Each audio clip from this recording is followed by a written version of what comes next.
All right, everyone. Welcome once again to the Faces of Business. I'm your host, Damon Pistolka, and I am so excited for our guest today because I can't really believe it. We've got none other than Jeff C. West here, renowned author, speaker, and international sales and leadership coach. Jeff, thanks for being here today. Oh, Damon, it's an honor to join you on your show. I appreciate it very much. Yeah, man, I'm so excited to talk today because very seldom do I get to talk to people that have helped as many salespeople as you, and in the ways that you help them. Very So let's start out like we always like to on our show and learn a little bit more about Jeff. How Jeff got into sales, and then how did you make that jump into sales leadership coaching and being an author? well. Thanks for the question. Such a great question. I knew I wanted to be in sales from the time I was born. I went to college and got a degree to be a band director just to prove it. Actually, I have two degrees in music: a bachelor's of science in education with music as a major, and then a Wow. master's degree in music composition. And I'll tell you, those two degrees and a $10 bill will get me a cup of coffee at Starbucks. It really will. But my wife, I got married during the middle of my master's degree to my high school sweetheart, and she had been going to school in Alabama, and I was in Texas at the time. And so I promised her, I said, I'll get you back in school in the fall. And I did. But that meant I was doing it at a time where there really weren't any teaching jobs open. So I ended up in sales. I often say by accident, but in Mm-hmm. my opinion, it's more divine intervention because it was such a great thing. I Yeah. met on that first job, I met a man who literally changed my life and how I raised my family forever. He's just that good of a person. And then, so I started off in musical instrument sales, went into the industrial uniform industry, all this happening in Georgia. And then back at about 1989, that company, I was one of their top three salesmen in the nation, and they wanted me to come to Texas and start a branch out here. So that's what I did. Unfortunately, a couple of years later, we got bought out. And it's funny that that time that I stayed with a company that bought us out, didn't work out real well. And I want to blame everybody except the guy that I shave. But the truth is, it's always the guy that I shave's responsibility to make things work. And so I did that for a little while, but then I ended up going self employed from that point forward. That was about 93. And I was in the insurance industry. I was actually with a very well known brand in the industry, a Fortune 100 company.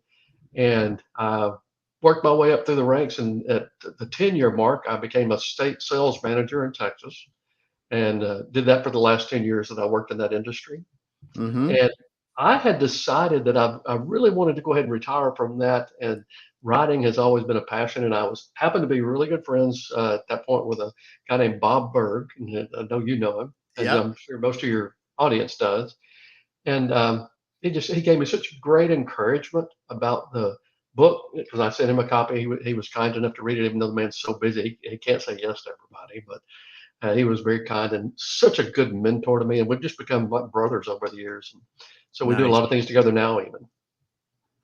That's so good. So that was a big jump. You've been on your own for quite a while. I have. I don't think I would work well as an employee anymore, David, because I've had a saying forever, and I'm cleaning this up for your audience, but it's I'd much rather shave the boss's face than kiss the boss's foot. Yeah. Yeah. And so I don't know that I would be a good employee. I've had companies reach out to me for vice presidents of sales positions and things, and I don't know that I would be a good employee because I can just see me now, somebody who's really not, who gets, well, has kind of a process that they normally do that's a little bit pushy. And I'd be saying, I don't think so, Sparky. And Yeah. I'd probably get fired anyway. Yes. Yes. So you said then you've written several books, and you've always liked to write. Before we got on, you talked about you always had a passion for writing. When did you first realize that you had a passion for writing? Because that's not normal. It not like we don't just see people jumping up and saying I had a passion to write and that's why I wrote a book. Well, it's a great question. The bug started with me in high school. I went to Really? a small high school, and I had an English teacher that was very encouraging. I even had things get published in the like the yearbooks and things of that nature, where be different Yeah. things I would be doing. So that's really where it started. And then in my career in the insurance industry, I used to, with my leadership team, every Monday, I would send them out a coaching email for a long period of time. I did this where I would tell a story first and then I would pull a lesson from the story. I was doing an email that was basically a sales parable when you get down to it. And so it was really, I love the creative process. That's probably why I also got the degree in music composition. I just love Yeah. being creative. Yes. How many, you said small high school, how many people did you graduate with? When I graduated, they had consolidated two small schools to make one bigger school, and that gave us about 200 or so. But Okay. before that, I had less than, it would have been less than 100 in my class. I Ah, think my very. sister's graduating class had about 80 in it. Oh, wow. Yeah, that is smaller. Yeah. So you really had practice though, if you were sending out these coaching emails every week on what later became the way you wrote books, because you talked before we got on that you wrote in parables. Right, right. Why did it just make sense to you to write and teach in those kind of stories? I think it was intuitive to a certain degree. My favorite way to consume content, because I became a student of sales. When I got into sales, I began reading books back when I was 22 years old to get better Mhm. at it. And I naturally have gravitated to the business parable, to the sales parable, and like Og Mandino's books, and John David Mann and Bob Berg's books, things of that nature, because the story sticks with me so well. Yeah. And so as I began to write, I write a lot of nonfiction as well. Haven't put a lot of books out that way because most of my nonfiction goes out in my coaching emails that I send out each week to people that follow me. But the whole process of writing a parable, it touches people emotionally different. When I'm doing sales training, I'll talk about fusion points. And basically, to make a long story short, when people are making decisions or when including the decision to consume content or to retain it and use the lessons, they're going to make a decision based on the way their brain works. And how we make decisions, your emotional part of your brain communicates with the logical part of your brain. It produces the decision. If it's a Mhm. negative emotion, you want to get away from it. You're not going to move forward. But if it's a positive emotion that you're hooking with that logic, it's the next step happens. So once people get exposed to the parable, that tends to be one of their favorite ways to learn. And more importantly, because of that connection, they retain it and they've got a better chance to apply it. Yeah. Yeah, it is very interesting how the your mind makes a decision to purchase something. Right. It really is. It really is. And the parables, I agree. So what is, other than your own, and we're gonna get the titles of your books. What is your favorite sales book to date ever? The Go Giver. The Go Giver. Yep. I read it a couple times. Yeah. And it's funny, Damon, when I read The Go Giver, I'd already read Endless Referrals. By this point, I already knew Bob. He Yeah. and I were already friends when they came out with the book. And Endless Referrals changed my career. And basically, Bob Berg and John David Mann turned Endless Referrals into the parable, The Go Giver. Hmm. But it's just Endless Referrals itself literally just about saved my career. It was that strong. And I know you're only having a 30-minute show here. I could talk about that all day. Well, But let's talk about it just for a moment. Why do you think that really changed your career that much? at that point, this was January of 2000 when I got the book. I had a sales mentor. He was the state manager for Texas at the time, up in the North Texas area. He gave me two books. January review time, where it's Yeah. okay. How'd you do? And at this point, I had been one of those district managers who would make my numbers one year, miss them the next. I Hmm. wasn't in danger of getting fired, but I certainly was no star either. That day he gave me John Maxwell's 21 Irrefutable Laws of Leadership, and then Endless Referrals by my friend Bob Berg. Now, I make no bones about it. Those books changed my trajectory. And it wasn't that they were really about the insurance industry, but I applied the principles in there. Yeah. So my career really began to take off. 2 years later, I went from district manager to regional manager. 2 years later, I went to state manager. And a 4-year jump like that's really quick up to that position. And it was funny. When I was a regional manager, one day my administrator buzzes in.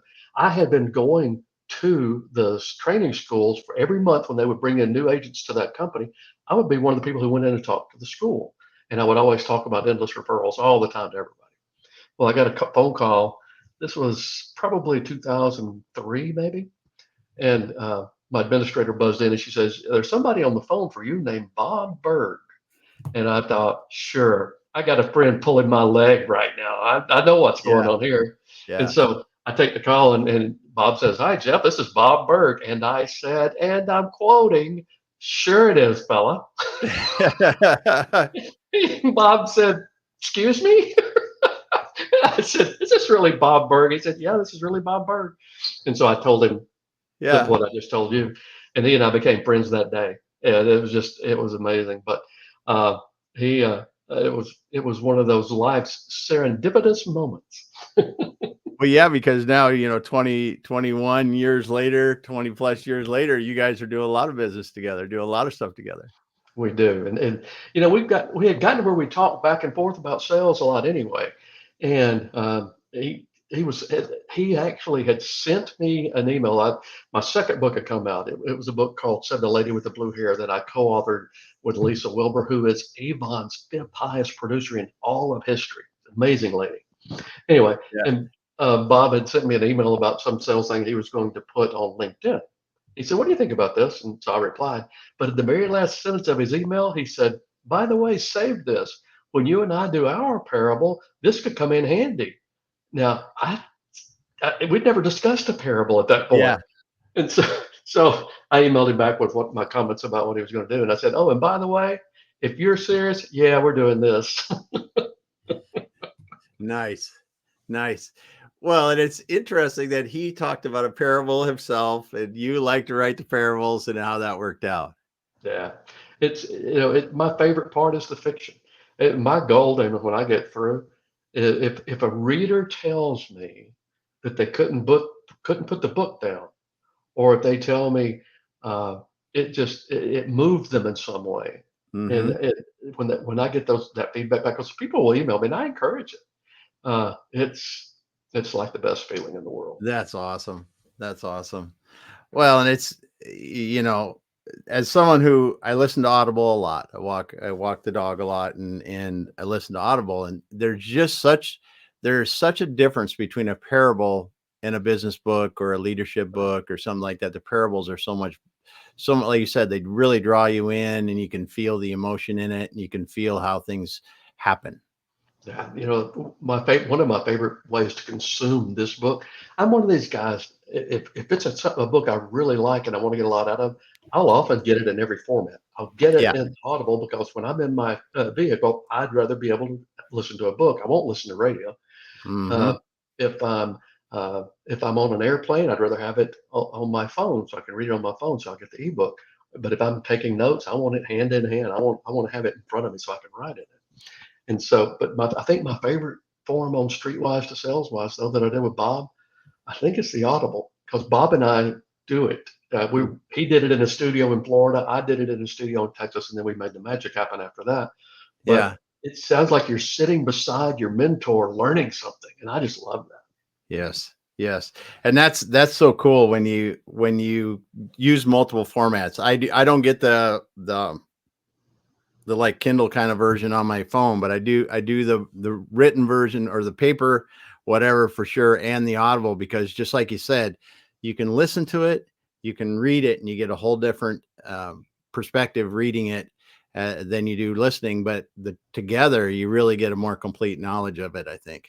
You really do. When you're listening to it and reading it, of course, when you're doing an audiobook, you have, especially if it's got a narrative and a fiction in it, you have to script the audiobook a little bit differently. You know, Mm-hmm. like in a print book, I can put something in parentheses and you as the reader know it's the thoughts of the character that you're reading about. Well, you can't do, or not parentheses, in italics. You Yeah. can't do italics on an audiobook. So you have to change it up a little bit, Damon thought, and then say what he thought.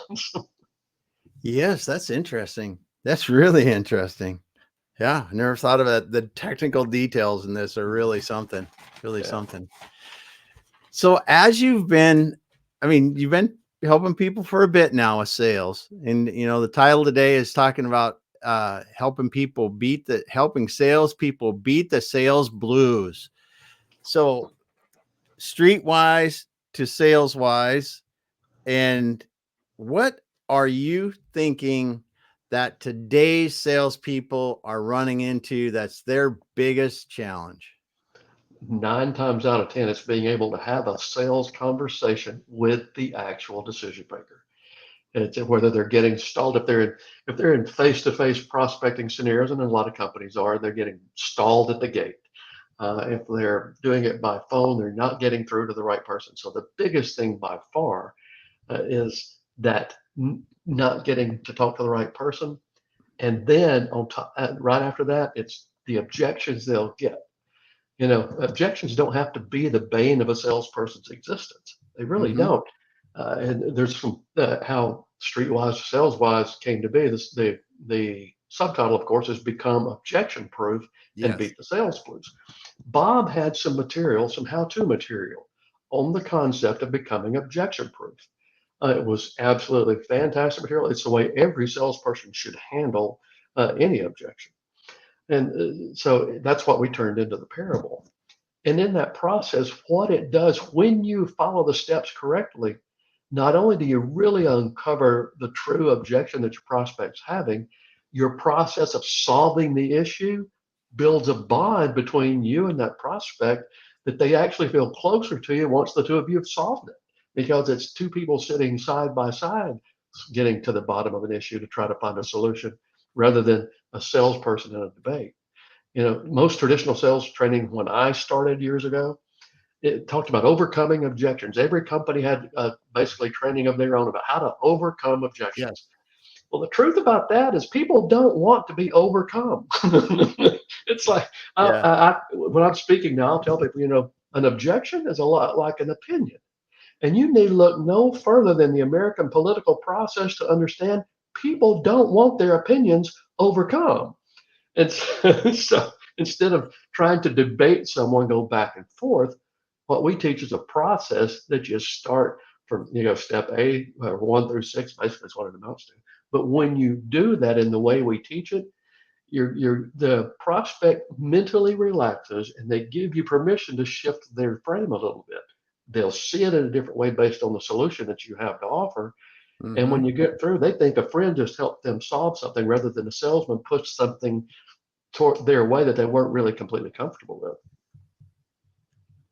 Yeah, that's a great way to describe it, because when you feel salespeople helping you like that, it's a completely different thing than when you feel someone's trying to get you to buy something.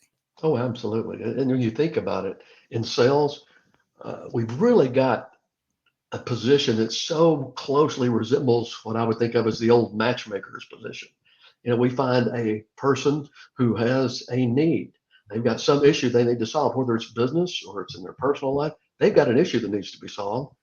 We've got a company or our own service that provides that solution. When we put the parties together, we're like professional matchmakers, and we get paid because we help those two work with each other. That's a really, once you understand that sales isn't about pushing somebody towards something, it's about helping somebody solve something and being focused on them. Sales is a lot of fun. It's not something to feel uncomfortable about. Yes, when you're helping people actually solve a problem, that really is it's a different approach, and it feels good actually as a salesperson to help them. Absolutely, I always say that it was divine providence where I ended up in sales, because I always sold things I believed in. When I was coaching salespeople, I gave them the best of me I could possibly get. I looked at my sales team as my largest client because, we had a lot of clients out there in the marketplace, thousands of them, but my sales team was my largest client, and I needed to motivate them and equip them for whatever they needed to go out and be really outrageously successful. Yes. Yeah, that's for sure. That's for sure. So if we were together and you're and I'm one of your salespeople, what would one of your weekly coaching emails look like? I'm kind of curious. Do you have an example or something that you could kind of pull out? Well, I don't have anything that I can pull up here right now. Oh yeah, no, yeah. But I can tell you, I wrote one time, And my point was basically to get people to get my team to be a little bit more relaxed in their prospecting and a little bit more relaxed in sales conversations, just to get that. And I started it off telling a story about when I had a little Hot Wheel when I was a kid. And I would go speeding down the sidewalk, and it's like I could hear the music, "Born to be Wild," and got that going in the background. And I started off telling a story about how much fun that was, just to not care, just go do what I was doing. And then I roll that around into prospecting and sales conversations. So, Yeah. Yeah. I just read something about that and the importance of getting yourself ready to start your day and yeah. start, if you're in sales, the importance of getting ready to go like that Oh and yeah. getting your mindset. Yeah. Most salespeople actually hate their first 5 or 6 calls of the day, but if you get yourself kind of pumped up with your favorite music or whatever, and you'll get through those faster. And then after the first 5 or 6, everybody's fine anyway. Or not everybody. That you should never say everybody, and you should always not do that. So there, but people generally are fine after the first half dozen or so. Yep. That is how it works. Exactly what they said in what I was listening to yesterday, I believe. So you said the lady with the blue hair. Mm-hmm. You wrote that one. Then you wrote the unexpected tour, the Actually, the unexpected unexpected, tour guide. yeah, it actually came first. I published the Oh, outline first. before it came, and then Blue Hair was published in 22. Okay. Sorry. I had them out of there, but you've won some awards with this. Did you, I mean, did you think that you were going to be an author, first of all? Never thought I'd make a living at it. So that's Yeah. been a wonderful part of life that came Yeah. later in my life, actually. Uh, but getting the accolades on the book, the first one, my wife and I flew up to New York to receive the award in person and all that. And we have the second ones with Blue Hair. It was everybody got out of that habit of going in person during the COVID year, so we didn't go then. Mm-hmm. But and actually, Streetwise just won an award not long ago too. It was just named as a finalist in the American Indie Excellence Award. So Very cool. Very cool. I just think it's, your passion starting, like you said, in high school, going all the way through and then turning it into being an author and an author of parables too, business parables and sales has to be really fun because you're just it, living your dream kind of. it's a joy. I've never. It's funny. I have been extremely blessed to work with some great companies, to have a career that I can move up in. Uh, but I don't think I've ever been more fulfilled and happy than I am right now. It's a combination of the writing. I'm still doing speaking. Bob and Kim Angeli and I, we all do an event, but and I do some coaching. But my happy spot is when I'm sitting in here writing storylines and making a book work. Yes. Yes. And you said you've got a fourth one in the works. So maybe we'll see that next year. Maybe we'll It get to see should it. be coming out next year with a gentleman named Bill Cates, who is absolutely awesome. His branding is the original referral coach. Just a genuinely good person and smart as a whip. Very cool. So we talked about this before we got on, but you guys have something called Sales Wise Live coming up in September in West Palm Beach, September 22nd to 24th. What's that going to be about? Oh, thanks so much for asking about that. Bob Berg, Kim Angeli, and myself, the three of us do an event in West Palm Beach. We did our first one in June. We're doing the next one September 22nd through the 24th. And then our plan is to try to do them quarterly, probably. Uh, but it's a 2-day intensive sales mastery workshop, not something where you're just having speakers on a stage and you take notes and you clap. I Yeah. mean, you're nice and all that. No, no, no. We are in the audience with you during this, and we're working on things. And when we go over something, we say, okay, now let's get this done. It's more like a sales training, sales mastery workshop. This last one, we had small businesses like attorneys that were working on building their practice that came to it. We had real estate agents. We had Mm-hmm. insurance salespeople. We had a billionaire there, and I'm not making that up. I'm not giving his name up, but we had somebody has got so many businesses, and he wanted to be there because he wanted to experience what we're doing. But we take people at whatever level they are, but we teach them some concepts from Bob and myself and Kim, and we help them make connections while they're there like crazy. And Mm-hmm. so that's our goal. And on this next one, oh gosh, we got a big deal coming in too. It's a friend of the three of ours, and it's a guy named Richard Wildman. And are you familiar with Richard? He is one of the world's leading experts. He gets booked more often than any speaker I know on the subject of creating a customer experience that just turns your client into just outrageously positive advocates for your brand. And he's actually going to come in and do a little segment for us on Monday. We start on Sunday night, basically, with a Yeah. dinner where we have everybody come in, and it's just fun. And every meal, we don't go hide. We come out there and have the meal with the audience.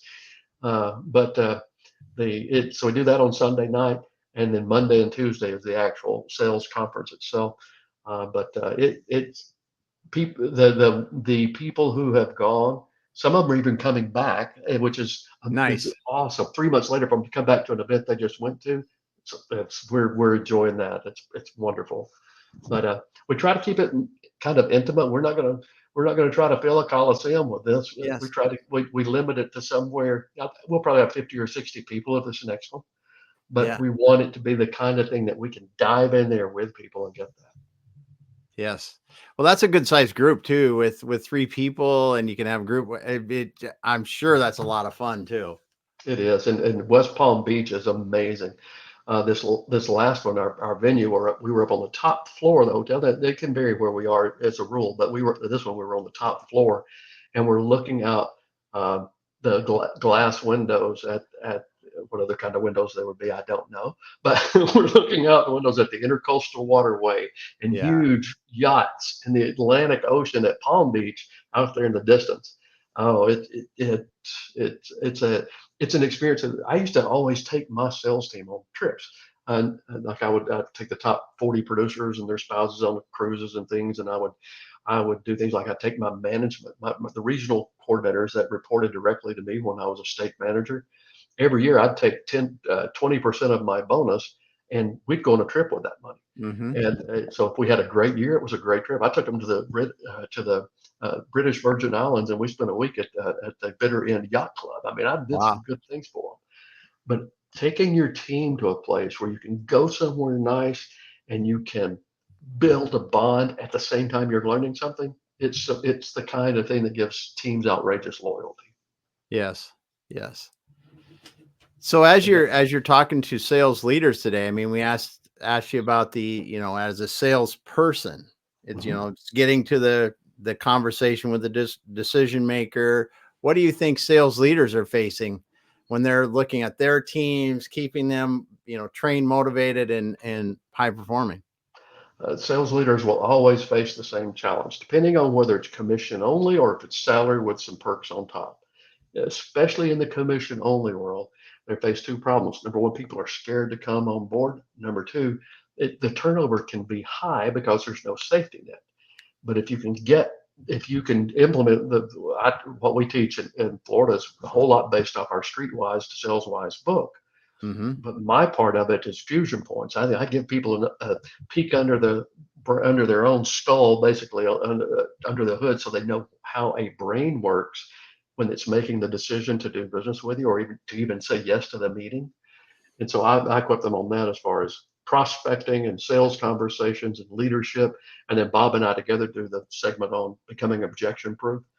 And then Kim is amazing.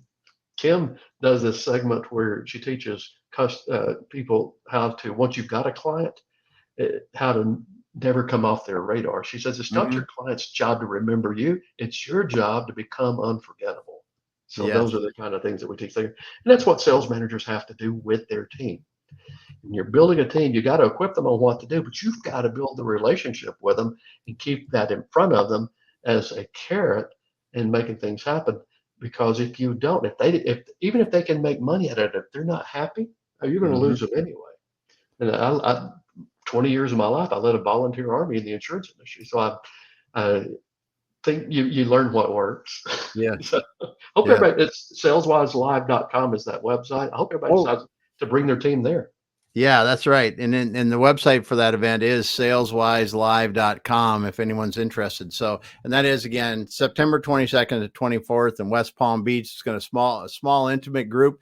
You're going to be working with Bob Berg and Kim. What's Kim's last name? Angeli. Angeli. Together. We're going to be helping them. So with the groups working in there, sounds like a great time. So as we're kind of getting in, we're coming down to the home stretch here. What are some of the things that are exciting you in the sales world right now? What's exciting me right now is going to seem odd when I first say it. What's exciting me is the fact that over the last who knows how many years, the process has become disjointed, and people are trying to make a sales process happen without relationships. They're trying to do it through mechanized systems, and there's nothing wrong with tools. We should all use all the tools at our fingertips, but the relationship side has gotten pushed away somewhat, and not intentionally, but out of a sincere desire to make things work quicker or better or whatever. Mm-hmm. But the reason I'm excited about that is now you only have to be this much better in the relationship building business and focus this much more on their needs and not your quota to look hugely better than everybody else in your marketplace. And that's what I tend to coach people on.